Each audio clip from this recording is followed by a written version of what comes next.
What's up? What's happening? What's going on, everybody? Welcome back to Animation Station, which is for anything and everything animation, including the sponge that lives in a pineapple under the sea, as well as TV and movies. I am your host, Jackson Small. Welcome back to SpongeBob Month 7, Rock Bottom, and today, yeah, we're still in Rock Bottom, because next we gotta talk about another episode that is Bottom of the Barrel. Literally, right after the one I just talked about yesterday. Someone in the kitchen with Sandy. Oh boy. Yeah, this is another one of those episodes that falls into the category of just outright trash. This is one that is far more infamous than Stuck in the Ringer, if you can even believe that. And it's an episode that once again deserves all that hate and spite, because this episode is by all means terrible. Like, every single little bit of it.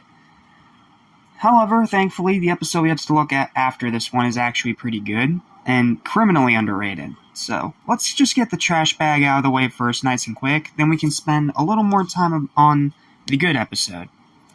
So, what's the plot of Someone's in the Kitchen with Sandy? Well, it's another Plankton tries to steal the Krabby formula through Sandy Scheme X scenario, where this time it's him stealing Sandy's pelts when she's in the shower. Okay, first of all, that's creepy. And second of all, Sandy should not even be able to take off her own fur. Like, I get it's a cartoon, but come on. Like, even in cartoons, you can't really do that. So, she literally takes off her own pelt, puts it on a drying rack like a towel, and goes in the shower. And then Plankton sneaks into her shower, where she is bathing, and practically nude, but she still somehow has her bra and skirt on, despite taking off the top layer. It's stupid. So he takes the pelt and the air helmet and ends up using it to try and fool SpongeBob into getting the Krabby formula. This time, SpongeBob teaches him step-by-step how to do it. But, because of a bunch of numerous different circumstances, he keeps making Plankton do it over and over and over again. So, this episode's pretty much Imitation Crabs, but done horribly wrong. And if you saw my SpongeBob Month 2 review of Imitation Crabs, you know that is one of my favorite episodes in the entire show. So, yeah, naturally, when you do a bad version of it, you piss me off. And then even worse is that you make it into a Sandy torture porn, because she ends up having to go out, as she is, to find Plankton, who stole her pelt, and bring him to justice. And you know how I talked about the hypocrisy of the townspeople in Stuck in the Ringer, blaming SpongeBob despite him being the victim? Yeah, somehow they're even more hypocritical in this episode, because most of the fish, grand majority of the time, are wearing almost nothing. And yet, Sandy's the one getting called out for nudity. First of all, screw you. And second of all, that makes no sense. Because if you literally have fish that are barely wearing anything anyway, and yet you have Sandy getting harassed for the same thing, oh, this is just one of those episodes where you want to take every single one of those townspeople and sock them in the noggin. Like, it is so freaking agitating how much they just completely just torture Sandy throughout the entire episode for pretty much no reason, despite the fact, well, besides the fact that Plankton stole her pelt. And that wasn't even her fault. And again, she shouldn't even be able to take off her own pelt. Oh, whatever, it's stupid. So then, at the giant climax of the episode, Mr. Krabs ends up leaving the Krabby Patty secret formula in the kitchen with SpongeBob. Oh, and they see Plankton jumping around in the pelt through the mouth and eye holes, and they're so freaking stupid that they still can't tell that that is Plankton and that it's still Sandy.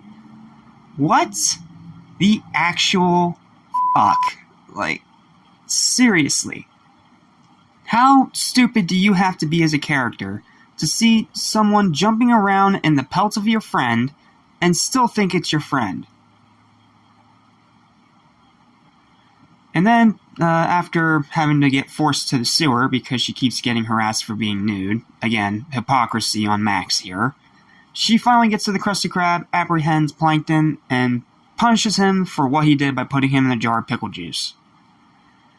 And then when she tries to give him off to the cops, instead she's the one arrested for public nudity.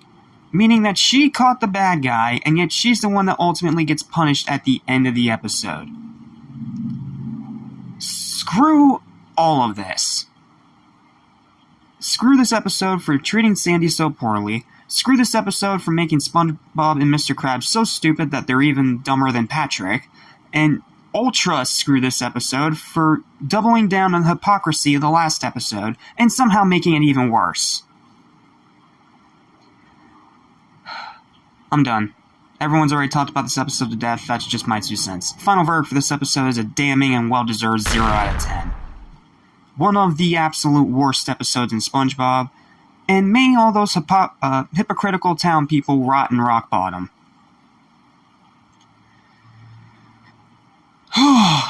Okay. Sorry, that's just one of those episodes that gets me really triggered because Sandy's one of my favorite characters. Now let's move on to an actual good episode with, surprisingly enough, the same exact plot template with The Inside Job. Whew. Man, I got pretty heated in that last one, didn't I? Sorry about that, but when an episode's trash, I'm gonna call it trash. I built my channel on blunt and brutal honesty, and that's what I do. So, if I hate something, I'm going to rip it apart. However, thankfully, we do get to end this episode review on a positive note because this episode is actually really good. And again, what's weird about it is that it uses the exact same plot template as Someone's in the Kitchen with Sandy. That being Plankton trying to steal the Krabby Patty formula through Zany Scheme X. And yet, somehow, it is not only a way better version of that, but it's an actual really funny, entertaining, and clever episode. So, okay, let's break it down step by step. So, what's the plot? Well, as I said, it's Plankton trying to steal the Krabby Patty formula again, but this time he tries to get inside Krab's head and use this plunger thing to take the Krabby Patty secret formula out of his mind, fly back to the chum bucket, and then go from there. However, to his unfortunality, he instead ends up going into SpongeBob's head, and we get him trying to see SpongeBob or hear SpongeBob talk about or perform the Krabby Patty process by plugging into his eyes and his eardrums. And what ensues is some of the goofiest comedy I've seen in modern SpongeBob. First, he takes away SpongeBob's eyes, and that gives him the eyesight. Like, literally darkens his, SpongeBob's whole head and just gives his one eye that flashlight thing. And since SpongeBob is blind and has to try to make a Krabby Patty without being able to see, he instead makes a mop sponge burger thing. And Plankton is sitting there trying to understand his process because he sees sponges, soap, and mop bristles. And then he's just so confused when SpongeBob starts making this sponge soap burger thing that he lets out some pretty funny lines. So then he realizes that that's not going to work. So he unplugs from SpongeBob's eyeballs. Then he goes deeper into SpongeBob's head and plugs into his eardrums. Unfortunately for Plankton, SpongeBob is in Mr. Krabs' office when this happens. So then SpongeBob can't hear, and yet Plankton can hear. So SpongeBob has to keep asking Mr. Krabs to repeat himself. And it gets to the point that he uses a loudspeaker and blows out Plankton's own eardrums and sends SpongeBob's outer layer of sponge skin, whatever, all over the place. That part's funny. And then after that fails, he unplugs and plugs back in SpongeBob's actual eardrums, and he goes even deeper, this time to the brain, only to see that it actually has everything except the Krabby Patty formula. And instead has superficial greetings, happy memories, all kinds of stuff. So then he goes inside the brain, where we get some pretty interesting, creepy imagery. And unlike Squidward having his eyeballs melted off, it's not cringe. And after going through SpongeBob's brain files... Again, this episode's weird, but it's so creative. He ends up finding out that the recipe is not in the brain, it is instead in the heart. How cheesy. That's just a good line. So then he goes down SpongeBob's spine, gets to the heart, he plugs into the heart, and then he starts acting like SpongeBob, and then he transforms into SpongeBob. And then Karen sends him out of SpongeBob's head after Plankton starts talking about how taking that information back to Karen is stealing, and stealing is wrong. Yeah, you can see how this actually ends up going wrong. But unfortunately for Karen, guess who walks out that very second right before Sponge Plankton makes it through the door? Patrick. So then we get Patrick Plankton, where he turns into a mini Patrick and forgets everything. And that's the end of the episode. And what's funny is that none of the Krusty Krab crew had any clue what was happening the entire time. And that's what makes it funny. It's not one of those episodes where where the characters know that Plankton's there. It's one where he actually comes up with a pretty solid scheme, and none of the characters are at all aware of what's happening. I think it's just weird coincidence. This episode's just funny. Like, I don't really know what else to say. It's funny. And as for the highlights of the episode, I kind of talked about some of them, but I'll go over them again real quick. The first one is when Karen first shoots shoots Plankton out of this giant syringe thing towards the Krusty Krab. And you see Mr. Krabs standing there. And he gets excited. Then Squidward walks by. He tells him to beat it. He does. He gets excited again. Then Patrick pops up. He walks in front. Plankton once again says beat it.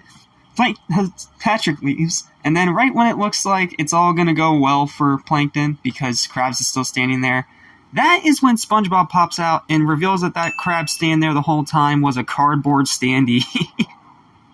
Which leads into Plankton getting shot into SpongeBob's head.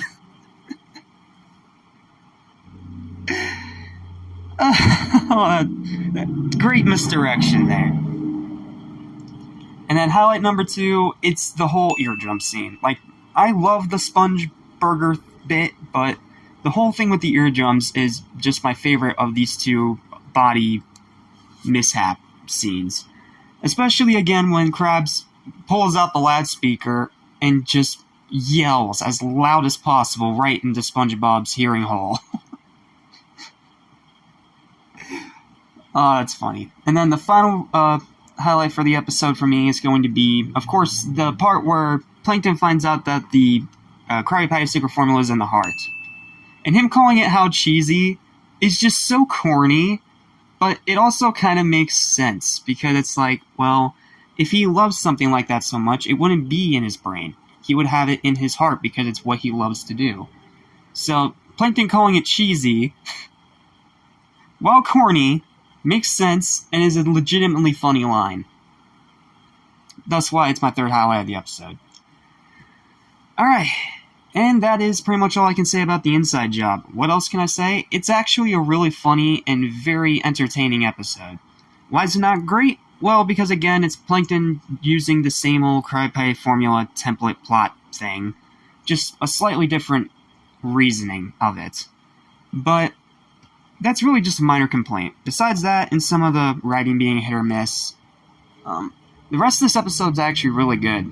I wouldn't say it's like to the par of like pre-movie, absolutely not, but it's still a very entertaining episode, and again, considering that we're in a rock bottom season, yeah, I'm gonna take what I can get. Final verdict for this episode's a strong 7 out of 10. I really like this one. Sure, it has its flaws, sure, it has its problems, but the good far outweighs the bad in this case. And after Someone's in the Kitchen with Sandy botched this same plot template so horribly, this was a much-needed breath of fresh air. Okay, and that is literally all I've got for this review. So thank you guys so much for watching. Please don't forget to like, share, and subscribe for more videos like this almost every single day. Seriously, watch The Inside Job, man. It deserves a lot more credit than it gets. And I'll see you guys next time when we dive into 2 more episodes of SpongeBob Season 7 with... Let me get my notebook out here.